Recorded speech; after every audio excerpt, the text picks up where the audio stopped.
மதுரை விமான நிலையத்தில் விஜயின் பவுன்சர்களால் பத்திரிகையாளர்கள் தாக்குதலுக்கு உள்ளானார்களா?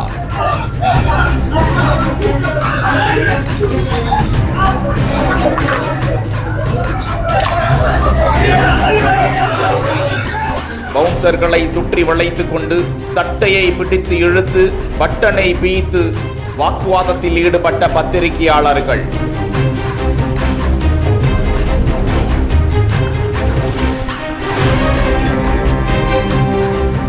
கொடைக்கானலில் ஜனநாயகன் படப்பிடிப்பை முடித்துக் கொண்டு மதுரை விமான நிலையத்திற்கு வந்து அங்கிருந்து தனி விமானத்தில் சென்னை வந்தடைந்தார் விஜய். முன்னதாக மதுரை விமான நிலையத்தில் ஏராளமான தொண்டர்களும் ரசிகர்களும் குவிந்திருந்ததால் அப்பகுதியில் பலத்த போலீஸ் பாதுகாப்பு போடப்பட்டிருக்க அத்துமீறி தொண்டர்கள் குவிந்ததாக ஒருபுறம் போலீசார் தொண்டர்கள் மீது வழக்கு பதிவு செய்தனர். இந்த நிலையில் செய்தியாளர்கள் விஜயின் வருகையை தொடர்ந்து அங்கு குவிந்திருந்ததால் விஜய் பத்திரிகையாளர்களை சந்திப்பாரா என்ற நோக்கத்தோடு அங்கு செய்தியாளர்கள் காத்திருந்த நிலையில் விஜயை வீடியோ எடுக்க நெருங்கிய போது பத்திரிகையாளர்களை விஜயின் பவுன்சர்கள் தாக்கியதாக பத்திரிகையாளர்கள் குற்றஞ்சாட்டுகின்றனர்.